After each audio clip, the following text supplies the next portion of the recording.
कराची कराची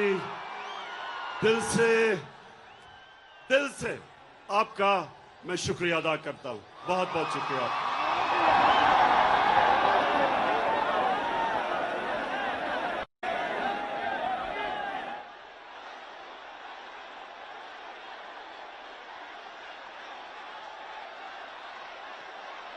मेरे कराची के बाशऊर शहरियों, मैं आज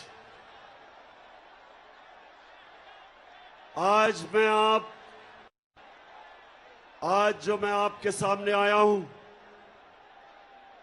बड़ी खास बातचीत करने आया हूं, क्योंकि मसला आपके मुस्तकबिल का है। कराची के लोगों, मसला आपके बच्चों के मुस्तकबिल का है। इसलिए मैं आज आया हूं और मुझे बड़ी खुशी है कि आज मैं सारी जगह पाकिस्तान के झंडे देख रहा हूं, क्योंकि मसला तहरीक इंसाफ का नहीं, पाकिस्तान का मसला है।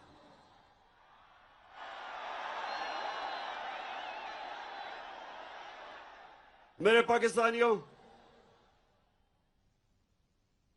ये जो साजिश हमारे मुल्क के खिलाफ हुई, मैं चाहता हूं आप आराम से पहले सुन लें कि ये साजिश थी या मुदाखलत थी।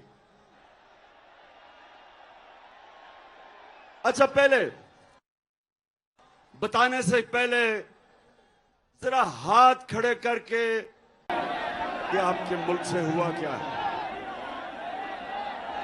मैं इससे पहले अपनी कौम को यह बताना चाहता हूं कि मैं कभी किसी मुल्क के खिलाफ नहीं हूं।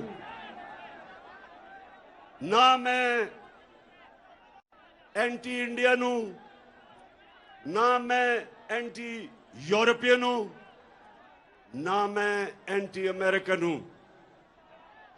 मैं इंसानियत, दुनिया में इंसानियत के साथ हूं। मेरा रब रब्बुल आलमीन है, सब इंसानों का खुदा है, और मेरे लीडर रहमतुल आलमीन है, सब इंसानों के लिए रहमत बन के आए थे। इसलिए मैं किसी कौम के खिलाफ नहीं। अमेरिका में हमारे सबसे ताकतवर पाकिस्तानी कम्युनिटी है, पाकिस्तानी अमेरिकन्स। वो बड़ी मजबूत और ताकतवर कम्युनिटी है।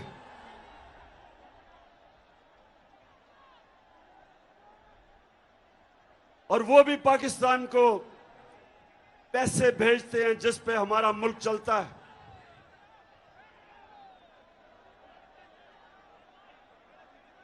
लेकिन मेरे पाकिस्तानियों, मैं दोस्ती सबसे चाहता हूं, गुलामी किसी से नहीं चाहता।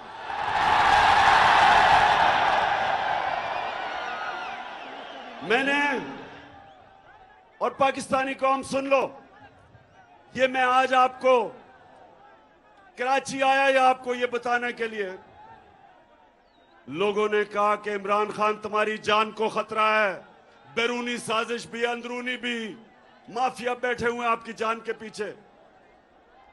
पाकिस्तानियों, मेरी जान इतनी जरूरी नहीं जितनी आपकी आजादी इस मुल्क को जरूरत है। ये जो साजिश हुई है, ये आपको गुलाम रखने की साजिश हुई है। एक मीर जाफर को हमारे ऊपर मुसल्लत कर दिया है। नौजवानों, जो तारीख नहीं जानते, मीर जाफर कौन था?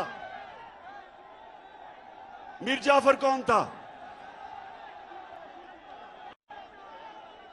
मीर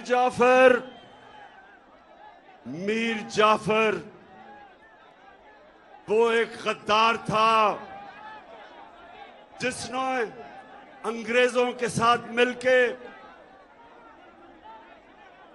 बंगाल का जो मुगल सल्तनत का गवर्नर था सिराजुद्दौला, उसने अंग्रेजों के साथ मिलके उससे गद्दारी की और बंगाल अंग्रेजों के हाथ में चला गया। तो मेरे पाकिस्तानियों सुनो, जो मुगल सल्तनत का सबसे अमीर और खुशहाल सूबा था वो बंगाल था, और मीर जाफर की गद्दारी की वजह से वो अंग्रेजों के हाथ में चला गया। जानते हैं उसके बाद बंगाल से क्या हुआ? बंगाल के ऊपर अंग्रेजों ने टैक्स लगाए, किसानों से उन्होंने पैसा निकाला, किसान गरीब हो गए, कहत पड़ गया, करोड़ों लोग कहत के अंदर बंगाल में मरे। जब अंग्रेज आया था तो बंगाल सबसे अमीर सूबा था, और जब वो गया तो सारे हिंदुस्तान में बंगाल सबसे गरीब सूबा रह गया। तो मेरे पाकिस्तानियों, यहां भी एक मीर जाफर हमारे ऊपर मुसल्लत कर दिया गया साजिश के तहत। ये हमारा जो मीर जाफर है,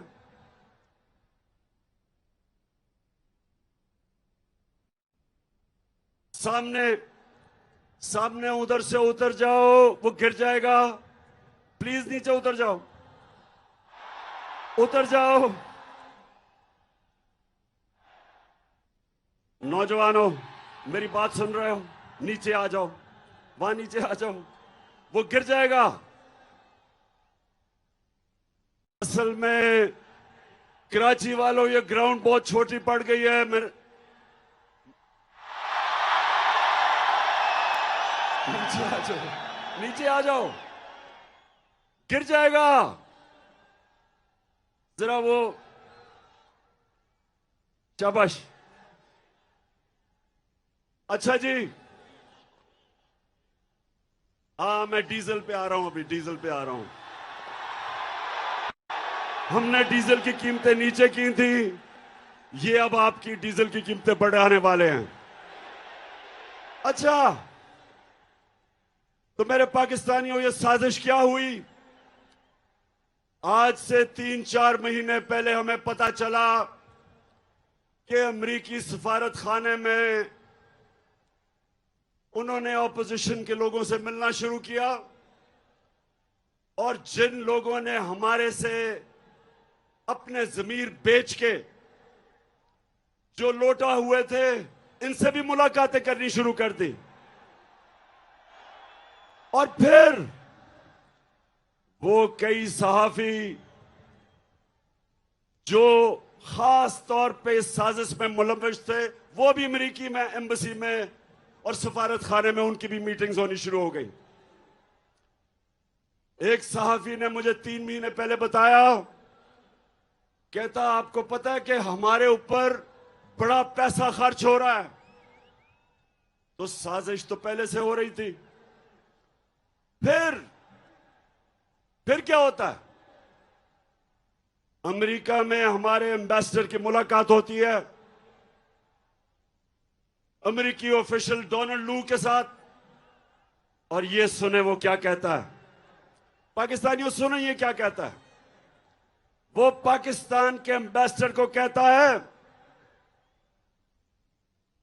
कि अगर तुमने इमरान खान को, और उसे पता था कि अदम एतमाद दर्ज हो रहा है, असेंबली में टेबल हो रहा है, उसे पता था, अभी असेंबली में आया नहीं था। उधर वो कहता है कि अगर इमरान खान के खिलाफ अदम एतमाद कामयाब ना हुआ तो पाकिस्तान के ऊपर बड़ी मुश्किलों का सामना करना पड़ेगा। धमकी दी और फिर कहता कि अगर अदम एतमाद इमरान खान के खिलाफ कामयाब होगी तो पाकिस्तान को माफ कर दिया जाएगा।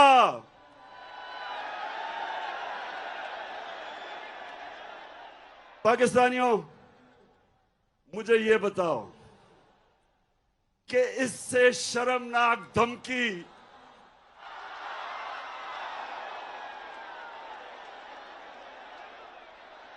मुझे पता था ये होना है। तो पाकिस्तानियों, इससे शर्मनाक धमकी 22 करोड़ लोगों की कौम को दी जा रही है। और किसको दे रहे हैं?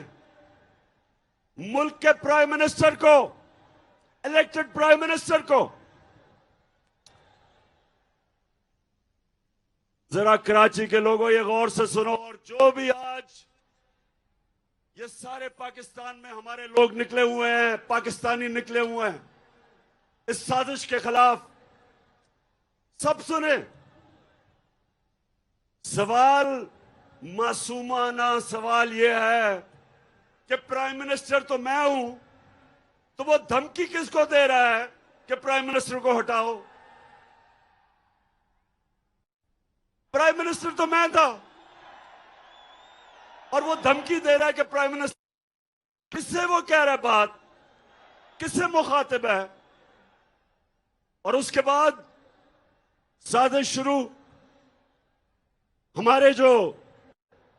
हमारे 20 मेंबर ऑफ पार्लियामेंट, उनके जमीर जाग जाते हैं। उनको एकदम पता चलता है कि जो हो तहरीक इंसाफ तो बहुत बुरी है। साथ 20-25 करोड़ जेबों में डाल लेते हैं और उसके बाद जो हमारे एतिहादी हैं वो भी छोड़ना शुरू कर देते हैं। तो बताओ पाकिस्तानियों के ये साजिश थी या नहीं? हाथ खड़ा करके बताओ। कौन से मुल्क को इस तरह की धमकी दी जाती है? फिर मेरे पाकिस्तानियों, मैं जरा आज आपसे दिल की बात करना चाहता हूं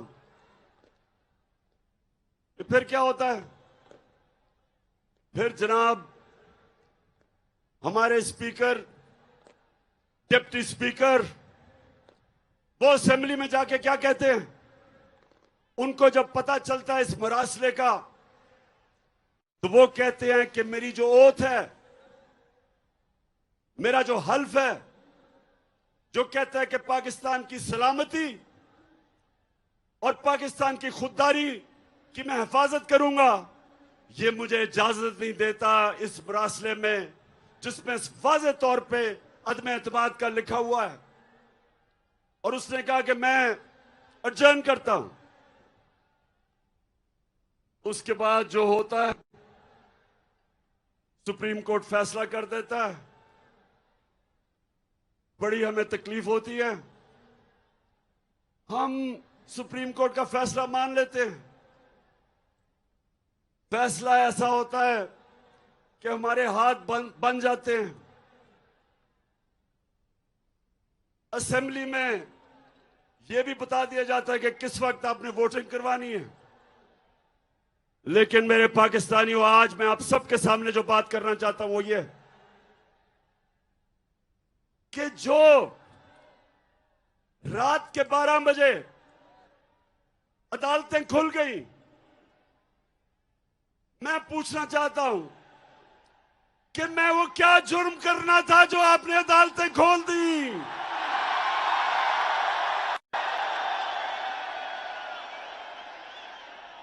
मैं वो पाकिस्तानी हूं जिसने अपनी जमात का नाम इंसाफ की तहरीक रखा। मैंने पूरी तरह आजाद अदलिया की जंग लड़ी। मुझे जनरल मुशर्रफ ने जेल में डाला क्योंकि मैं आजाद अदलिया की जंग लड़ रहा था। मैंने आज तक कभी पाकिस्तान का कानून नहीं तोड़ा। मैं क्रिकेट के जमाने से 45 साल से पाकिस्तानी कौम मुझे जानती है। कभी मैंने अपनी कौम को क्रिकेट की खेलों की ग्राउंडों पर शर्मिंदा नहीं करवाया।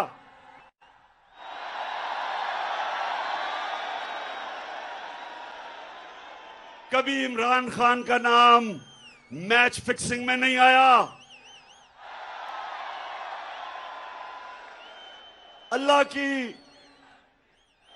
अल्लाह का करम ऐसा, उसने मेरी मदद की। पाकिस्तान के दो सबसे बड़े खैराती इदारे, दो शौकत खानम हॉस्पिटल बनाए और तीसरा सबसे बड़ा कराची में बन रहा है। दो यूनिवर्सिटीज बनाई, नमल और अल कादर, जिधर 90% बच्चों का मुफ्त तालीम मिलती है। अस्पताल में 75% कैंसर के मरीजों को मुफ्त इलाज होता है।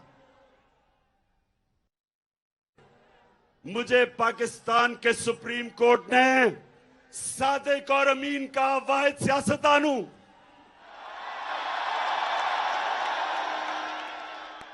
तो मेरा दिल से आज गिला है कि मुझे अदम एतमाद की तहरीक जो मेरे खिलाफ कामयाब हुई, यकीन करें मुझे उसका पहले कि मैच फिक्स हो गया, लेकिन जो मुझे तकलीफ हुई कि मेरे खौफ में कि मैं कोई जुर्म कर दूंगा, कोई आइन तोड़ दूंगा, रात के 12 बजे जो अदालत कम उसको इन्वेस्टिगेट नहीं करना चाहिए था। इतना बड़ा मुल्क के सदर, मुल्क के प्राइम मिनिस्टर को धमकी मिल रही है कि नो कॉन्फिडेंस कामयाब होगी तो हम ताल्लुकात अच्छे रखेंगे।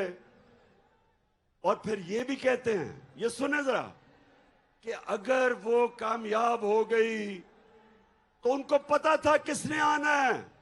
मीर जाफर अचकन सलवा के तैयार बैठा था और उन्हें पता था कि जैसे ही मीर जाफर आएगा तो वो बड़े जूते पॉलिश करने का वो एक्सपर्ट है, चेरी ब्लॉसम।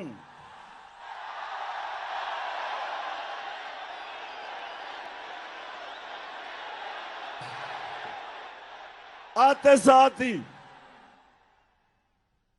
साथ ही चेरी ब्लॉसम को हुक्म मिला, मीर जाफर को, कि डू मोर करो, दहशतगर्दी के खिलाफ अभी और काम करो। मेरे दौर में एक दफा, सुने कराची के लोगों, एक दफा सदर ट्रंप, उसने पाकिस्तान को कहा कि हम दहशतगर्द, पाकिस्तान से दहशतगर्दी हो रही है। अभी भी आप ट्वीट देखें जो उसको मैंने जवाब दिया। मैंने उसको यह जवाब दिया कि पाकिस्तान वो मुल्क है जिसने सबसे ज्यादा आपकी जंग में कुर्बानियां दी हैं, बजाय हमारा शुक्रिया अदा करने के लिए। अभी भी मेरी ट्वीट है।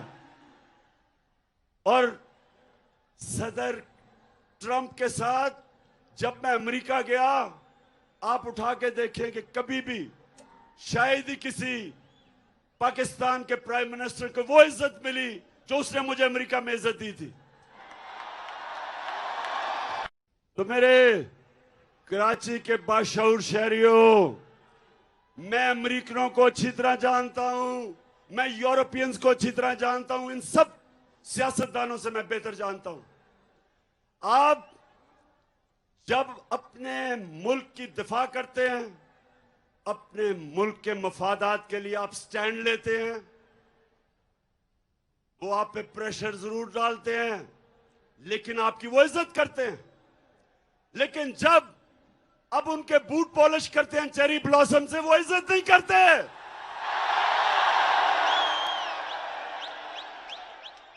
वो और आपको वो और दबाते हैं। और जो मैं आपके पास आया हूं पाकिस्तानियों,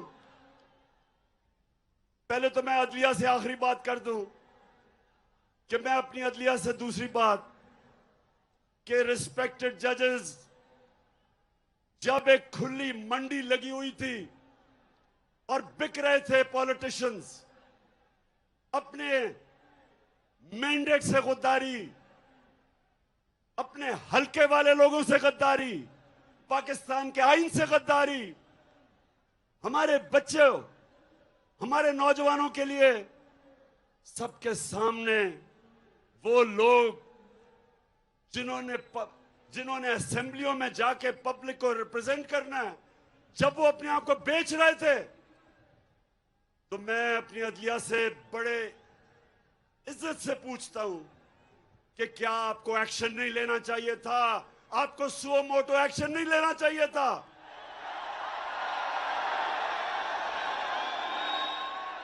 क्या ये हमारा आईन इसकी इजाजत देता है? बताएं, इजाजत देता है कि आपसे वोट लेके आए और वहां जाके अपने आप को 20 करोड़ रुपए पे अपना जमीर बेच दें और फिर एक बाहर की साजिश का हिस्सा बन के अब घमंड करा दें? पाकिस्तानी कौम जिधर भी आज ये देख रहे हैं, क्योंकि सारी पाकिस्तान में मेरे सुन रहे हैं, आपने इन जमीर फरोशों को कभी माफ नहीं करना।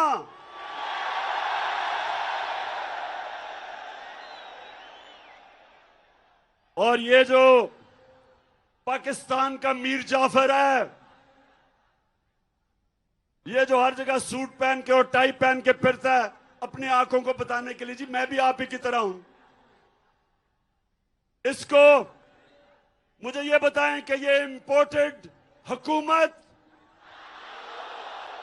नहीं, आवाज नहीं आ रही, इंपोर्टेड हुकूमत। मैं अपने सारे पाकिस्तान, जितने भी पाकिस्तानी और बैरून मुल्क पाकिस्तानियों को आज खास तौर पे मैं यहां से आपको सलाम पेश करता हूं कि जिस तरह आप निकले हुए हैं, आप इस साजिश के खिलाफ निकले हुए हैं, मैं आज आपको सलाम करता हूं। तो मेरे कराची के बाशऊर शहरियों और जितने भी पाकिस्तानी आज सारे पाकिस्तान में ये देख रहे हैं, मैं जो आपको पैगाम देना चाहता हूं वो सबसे बड़ा ये है कि अगर ये साजिश कामयाब हो जाती है तो यह याद रखना, कोई पाकिस्तान का प्राइम मिनिस्टर अमेरिका की धमकी के सामने खड़ा नहीं होगा।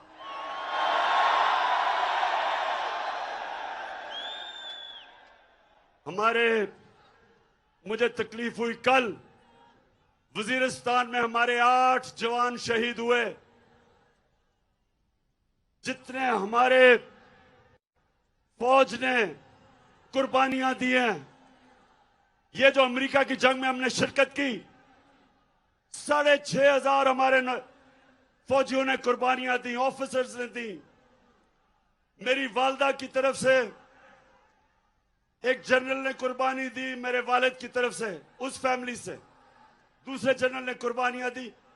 हम सब जिनकी फैमिलियां फौज में हैं, सबको पता है कि ये जो अमेरिका की जंग में हमने कितनी कुर्बानियां दी, लेकिन किसी को याद है कि हम इस जंग में कैसे शिरकत किए? मैं आपको बताता हूं। एक धमकी आई अमेरिका से, जनरल मुशर्रफ अपनी किताब में लिखता है कि अमेरिका ने कहा अंग्रेजी में कि we will bomb you into stone age, कि हम आपके ऊपर, अगर आपने हमारे साथ ना चले तो हम आपके ऊपर बमबारी करके आपको पीछे चले जाएंगे। एक धमकी, चारों शाने चित उनकी फौज में शिरकत कर ली, 80,000 अपनी लोगों को मरवा दिया, अरबों डॉलर का नुकसान करवा दिया, कबायली इलाके को हमने उजाड़ दिया। 35 लाख लोग कबायली इलाकों से नकल मकानी की और कई कराची में आ गए। पूछे उनके ऊपर क्या गुजरी? 400 ड्रोन अटैक हुए पाकिस्तान में। ड्रोन अटैक्स में एक दफा स्कूल के बच्चे 60 स्कूल के बच्चे मर गए। कई दफा जनाजों पे ड्रोन अटैक, शादियों पे ड्रोन अटैक, गांव के अंदर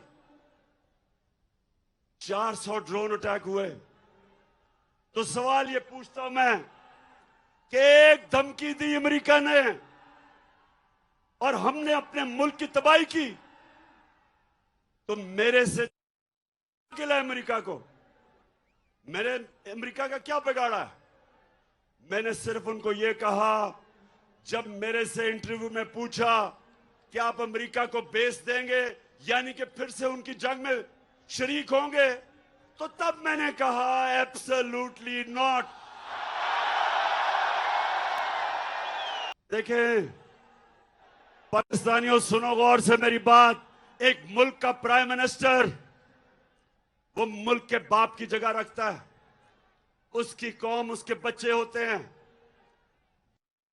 पाकिस्तानी, जब मैं प्राइम मिनिस्टर था, मेरी जिम्मेदारी है मैं उनको किसी की जंग में ले जाऊं और मेरे लोग शहीद हों, मेरी फौजी शहीद हों, ये मेरी जिम्मेदारी है।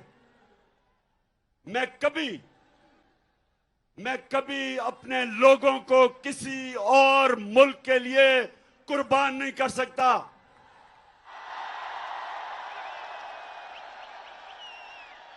मैं चेरी ब्लॉसम बूट पॉलिश नहीं हूं। मैं इस मुल्क का मीर जाफर नहीं हूं जो बाहर की कुव्वतों से मिलकर मुल्क में साजिश करके एक इलेक्टेड गवर्नमेंट गिरा दे, बाहर से पैसा आए, लोगों के जमीर खरीद ले। मैं नहीं, सुने, मैं पैसा नहीं दे सकता था। हमारी 4 गवर्नमेंट्स थी, 4 हुकूमतें थी हमारी। मैं नहीं पैसा खर्च करके इन लोगों को वापस खरीद सकता था। मैंने सिर्फ अवाम का पैसा, गवर्नमेंट का पैसा, अवाम का पैसा, मैंने वही पैसा चोरी करके जमीर खरीदने थे। लेकिन मेरे पाकिस्तानियों, मेरे में खौफ खुदा है। मैंने अल्लाह को जवाब देना है।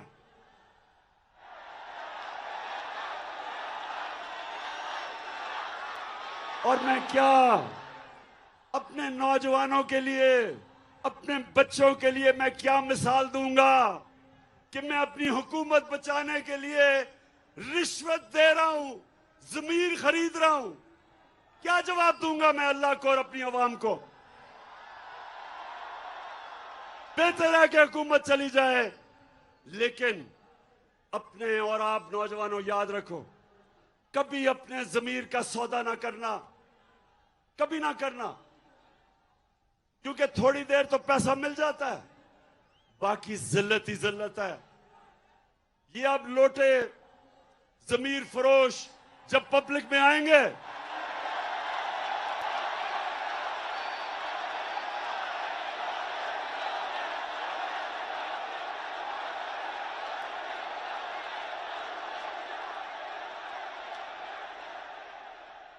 तो मेरे पाकिस्तानियों, कराची के बाशऊर लोगों, मैं इसलिए आपको कह रहा हूं कि अगर ये साजिश कामयाब हो गई, इसी तरह धमकियों में हमारे प्राइम मिनिस्टर घुटने टेक देंगे, अपने लोगों के मफादात के खिलाफ, अपने लोगों के मफादात कुर्बान करेंगे किसी और ताकत के लिए।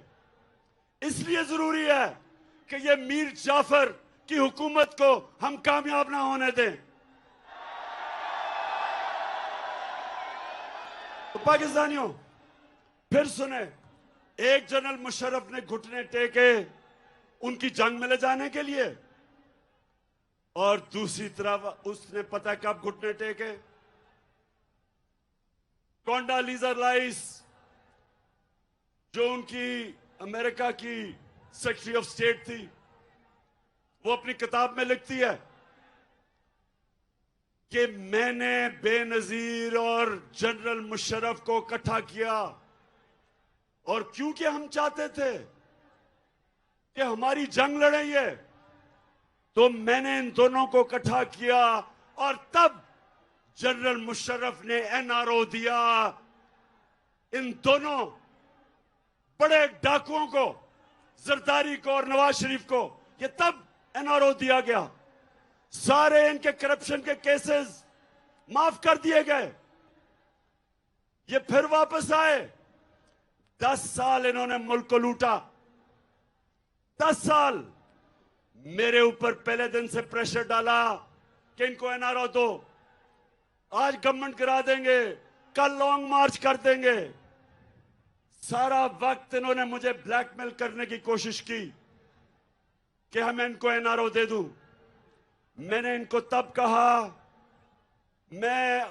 मुझे फख्र है कि मैंने अल्लाह से वादा किया था कि मैं कभी अपनी कौम से गद्दारी नहीं करूंगा।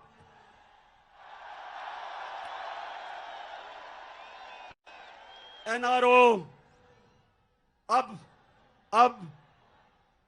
क्या हुआ? जो सबसे बड़ा जुल्म है ये अब मैं आपको बताने लगा हूं।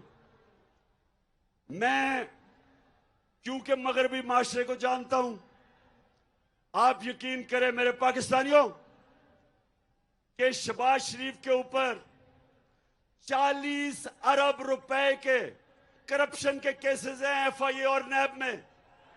40 अरब।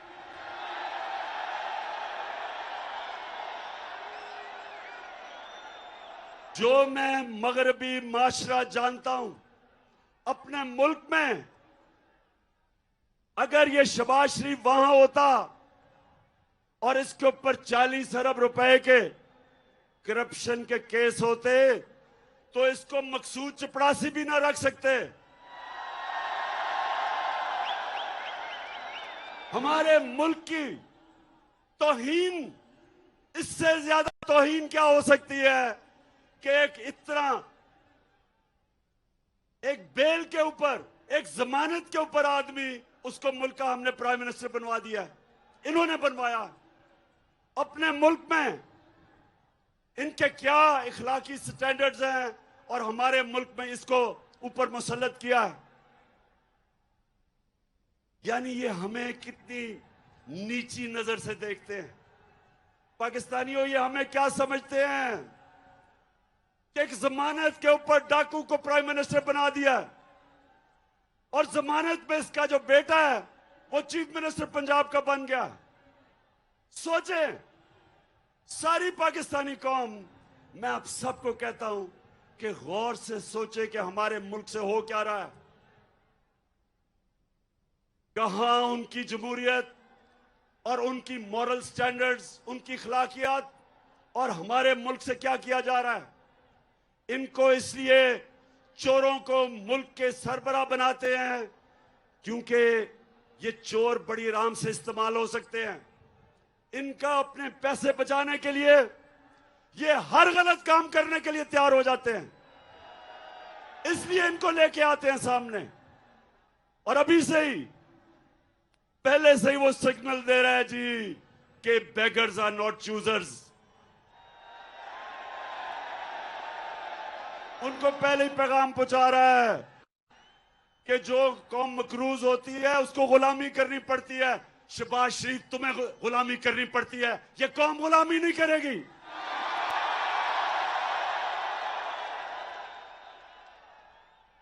कराची के लोगों, जो अब आगे होने जा रहा है, मैं इसलिए आप सबके पास आया हूं।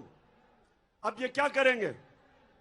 जब आपने बाहर से साजिश के तहत हमारे ऊपर अमेरिकनों ने इसको मसल्लत कर दिया है, अब ये क्या करेगा? सबसे पहला काम इसने क्या किया कि जो 16 अरब के इसके ऊपर केसेस थे, जो नौकरों के नाम पे इसने 16 अरब रखे हुए थे, जिस एफआईए ने इन्वेस्टिगेट किया था, जिस ऑफिसर ने, सबसे पहले इसने उसको फारग किया, सबसे पहले उसको निकाला है। फिर लाहौर नैब पे इन्होंने फिर आदमी लेके आया है जो इनके केस खत्म करेगा और दूसरों के ऊपर केस बनाएगा, इंतकामी कार्रवाई करेगा। ये है पाकिस्तानियों, ये है पाकिस्तान जिधर आज खड़ा कर दिया है कि वो लोग जो 30 साल से मुल्क को लूट रहे थे उनको वापस मुसल्लत किया हमारे पर। और वो अब क्या करेंगे कि हमारे दौर में जिन ऑफिसर्स ने बड़ी मुश्किलों से, ऑफिसर्स डरते थे इनके खिलाफ एक्शन लेते हुए, तो जिन ऑफिसर्स ने इनके खिलाफ अपनी ड्यूटी करते हुए इनकी चोरी पकड़ी थी, अब उनके ऊपर इंतकामी कार्रवाई होगी। क्या मिसाल जाएगी बाकी गवर्नमेंट ऑफिसर्स, ब्यूरोक्रेट्स को? सब डरेंगे, सब डरेंगे इनके कभी भी आगे ताकतवर के ऊपर एक्शन लेते हुए। कराची के बाशऊर लोगों और सारे पाकिस्तानी जो देख रहे हैं, हमेशा हमारे नबी सल्लल्लाहु अलैहि वसल्लम की हदीस याद रखो। उन्होंने कहा, आज से तकरीबन 1500 साल पहले उन्होंने कहा कि वो कौमें बर्बाद हो जाती हैं जिधर जब छोटा चोर चोरी करे तो जेल में और बड़ा डाकू चोरी करे तो इंसाफ का निजाम उनको नहीं पकड़ सकता। उन्होंने बताया कि ये है वजह कौमों की बर्बादी की। और पाकिस्तानियों, ये देख लो आपके सामने कि सारे चोर आ गए हैं वापस।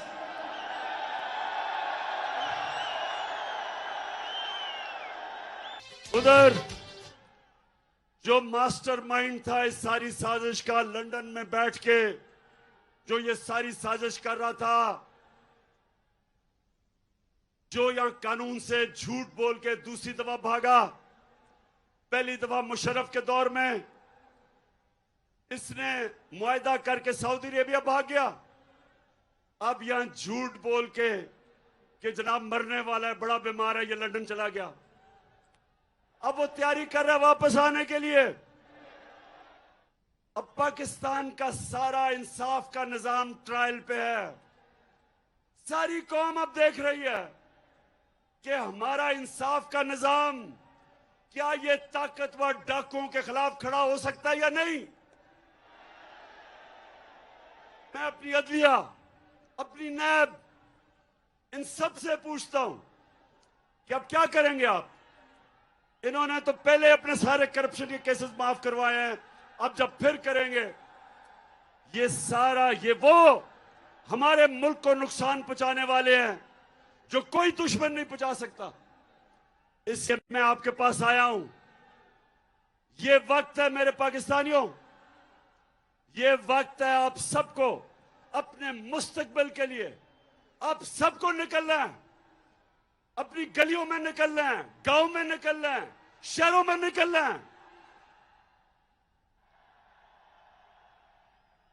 ये आपने जुल्म, नाइंसाफी, साजिश अगर आपने ये कबूल कर ली इस मुल्क में, मैं आज आपको कह रहा हूं आपके बच्चे आपको माफ नहीं करेंगे। एक दफा एक कौम करप्शन को बुरा नहीं समझती। जब वो करप्शन को एक्सेप्ट कर जाती है, जब बुराई को बुरा नहीं समझती, तो वो कौम की तबाही हो जाती है, वो कौम नहीं बचती। मौलाना रूमी ने यही कहा कि जब कौम अच्छे और बुरे की तमीज खत्म करती है, मर जाती है। हमारे लिए ये एक डिफाइनिंग मोमेंट है। मैं फिर से कहता हूं कि मुझे बड़ा कहा जी आपके खिलाफ साजिशें हैं, आपकी जान को खतरा है। मेरी जान से ज्यादा पाकिस्तान को खतरा है। ये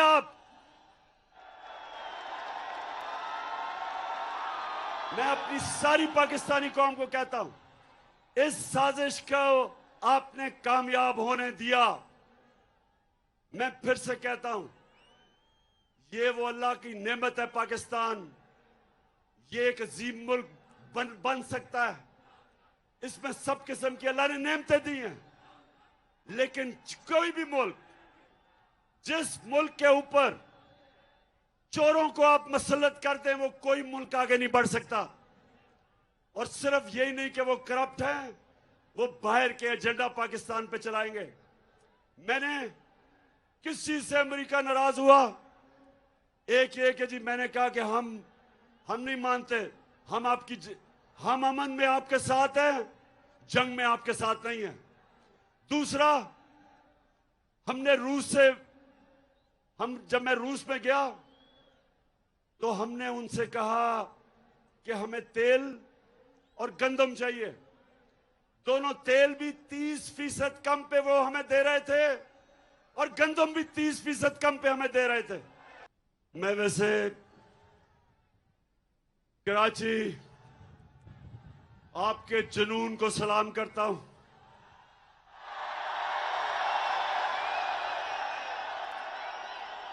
आपके शऊर को सलाम करता हूं। अब हमारे सामने दो रास्ते हैं। अब मैं सारी पाकिस्तानी कौम को कह रहा हूं, दो रास्ते हमारे सामने। हम जब नमाज पढ़ते हैं, हम अल्लाह से सिर्फ एक चीज मांगते हैं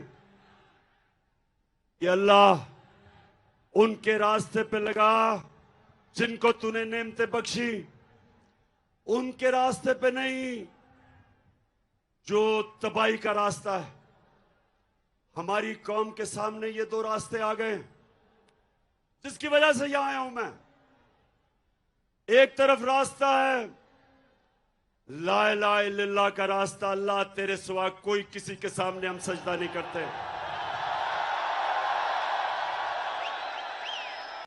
कि अल्लाह तेरे अलावा किसी के सामने सजदा करना शिर्क है।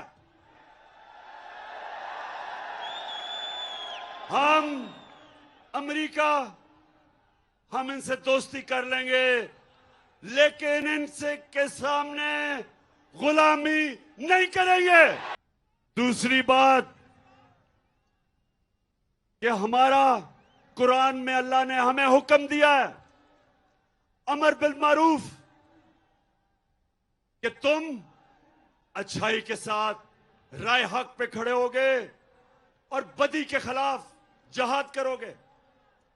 पाकिस्तानी कौम ये याद रखें, अल्लाह ने कोई तीसरा रास्ता नहीं दिया। आप न्यूट्रल नहीं हो सकते। अल्लाह का हुक्म है, अल्लाह का हुक्म है कि ये तुम चोरों और डाकुओं के खिलाफ जहाद करो। आप राय हक पे चले, उसका हुक्म है। आप ये नहीं कह सकते मैं तीतर और बटेर हूं, या एक है या दूसरा है। तो मेरी सारी कौम को आज मैं पैगाम देना चाहता हूं, चाहे वो नून लीग के लोग हैं, चाहे वो पीपल्स पार्टी, चाहे वो MQM, सबको मेरा पैगाम है कि अल्लाह का हुक्म है।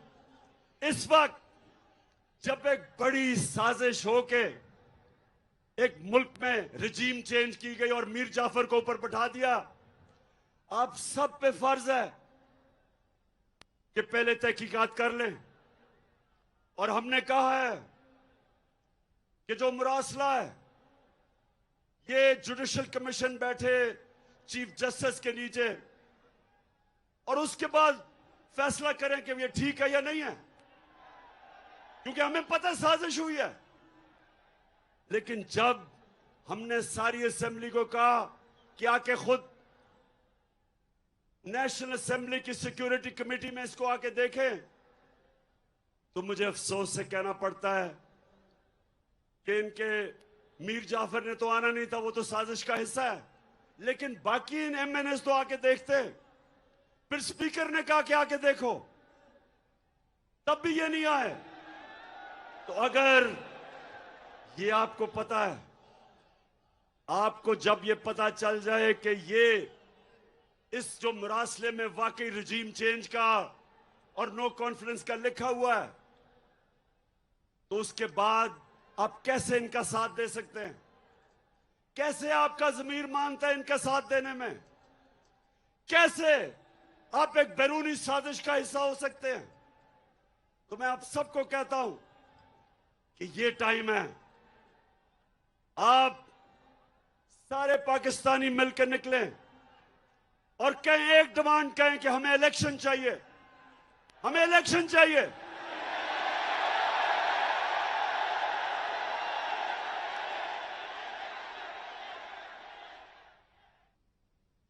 हमें इलेक्शन चाहिए। ये मुल्क जमहूरियत पसंद है। अगर ये वाकई लोग इस मीर जाफर को पसंद करते तो इलेक्शन में जीत जाओ, लेकिन ये कभी इलेक्शन नहीं करवाएगा। ये इलेक्शन इसलिए नहीं करवाएगा कि इसने पहले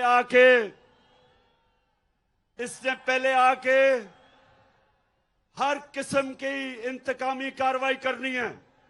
मैं आज सारे पाकिस्तानियों को बता रहा हूं कि इन्होंने ये जो foreign funding case Pakistan Tehreek Insaf पे डाला है, इससे कोशिश करेगा कि किसी तरह मैच से ही बाहर हो जाए तहरीक इंसाफ। बात सुनो पाकिस्तानी मीर जाफर, गौर से बात सुनो। मैं ये चाहता हूं कि तुम्हारी पार्टी का, पीपल्स पार्टी का और तहरीक इंसाफ का इकट्ठा हमारी फंडिंग का केस इकट्ठा सुना जाए। और मैं आप सबके सामने दावा करता हूं, मैं ये दावा करता हूं कि सिर्फ एक पार्टी की पॉलिटिकल फंड रेजिंग है पाकिस्तान की तारीख में, और उसका नाम तहरीक इंसाफ है। ये मैं आपको शरीफ माफिया की डॉक्ट्रिन बता दूं। ये क्या करेंगे, हर जगह पहले अपने अंपायर खड़े करेंगे, इलेक्शन कमीशन में भी अपने लोग भरेंगे ताकि इलेक्शन में धांधली करें, ब्यूरोक्रेट्स अपने लेके आएंगे, एफआईए के अंदर केसेस करेंगे हमारे खिलाफ, नैब में झूठे केसेस बनाएंगे और फिर कोशिश करेंगे कि धांधली करके किसी तरह मीर जाफर फिर आ जाए। मैं आज सारे पाकिस्तान को कहना चाहता हूं कि हम मजबूत इदारे चाहते हैं। हम नहीं चाहते कि हमारे इदारों को किसी तरह कोई कमजोर करे। मजबूत इदारे से मजबूत कौम बनती है। लेकिन ये जो करने जा रहा है, जो इन्होंने हमारे सोशल मीडिया के लोगों को पकड़ा, मेरा पैगाम सुन लो कि अगर हमें दीवार से लगाया तो मुल्क को नहीं, आपको नुकसान पहुंचेगा। मेरी जमात और जितने भी हमारे लोग निकल रहे हैं, मेरा सबको पैगाम है कि हमने पुरअमन रहना है। हमने कभी किसी किस्म की टकराव की सियासत नहीं करनी। हमारे ही लोग हैं, हमारी पुलिस है, हमारी फौज है, हमारे इदारे हैं। हमने किसी किस्म का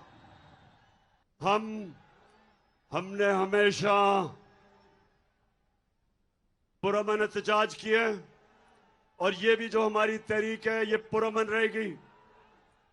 और मैं फिर से ये खबरदार करना चाहता हूं कि कोई ऐसी चीज ना करना कि ये तहरीक तब्दील हो, क्योंकि मैं किसी किस्म का अपने मुल्क को नुकसान नहीं देखना चाहता, ना किया है और ना इंशाल्लाह कभी हम होने देंगे।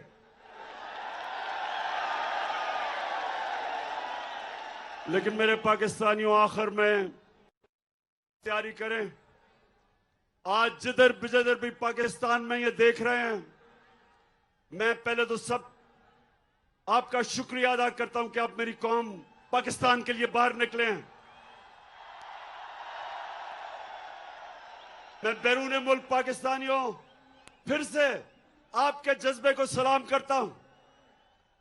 मैं सोशल मीडिया के जो हमारे पाकिस्तानी एक्टिविस्ट हैं, जो कीबोर्ड वॉरियर्स हैं, मैं आज आपको भी सलाम करता हूं कि आपने ये जो इंपोर्टेड हुकूमत नामंजूर, वो ट्रेंड आज भी दुनिया में सबसे ऊपर है। मैं आपको सलाम करता हूं।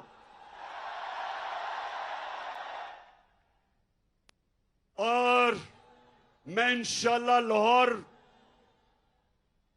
मीनारे पाकिस्तान पे जुमेरात को जो जलसा करूंगा, मैं अपने लाहौर के लोगों को भी जानता हूं। इंशाल्लाह 11 पार्टीज ने भी जो किया था वो आप देखेंगे कि लाहौर के लोग जब निकलते हैं मीनारे पाकिस्तान में, सारी कौम देखेगी लाहौर के लोगों को। और हमारा एक पैगाम होगा कि हम कभी भी इस इंपोर्टेड हुकूमत को मंजूर नहीं करेंगे। और हम एक चीज चाहते हैं, हम इस मुल्क में इलेक्शन चाहते हैं। सारी कौम इलेक्शन के लिए तैयार है। आप तैयार हैं इलेक्शन के लिए? और फिर से मेरे से वादा करना है आपने कि आपने सबक सिखाना है इन जमीर फरोश लोटों को इलेक्शन में। आखिर में अली जैदी, आपको और आपकी सारी टीम को मैं खराज तहसीन पेश करता हूं। जबरदस्त आपने ऑर्गेनाइज किया आज। मैं अपनी सारी फैमिलीज और ख्वातीन को आपको खराज तहसीन पेश करता हूं कि आप में जो जज्बा है, आप आई आज, फैमिलीज आई, बच्चे आए, और यही मैं चाहता हूं। आज 26 साल हो जाएंगे मेरी पॉलिटिक्स में। मुझे 26 साल के बाद पहली दफा नजर आ रहा है कि पाकिस्तानी कौम बन रही है। हम एक कौम बन रहे हैं। माशाअल्लाह, पाकिस्तान जिंदाबाद।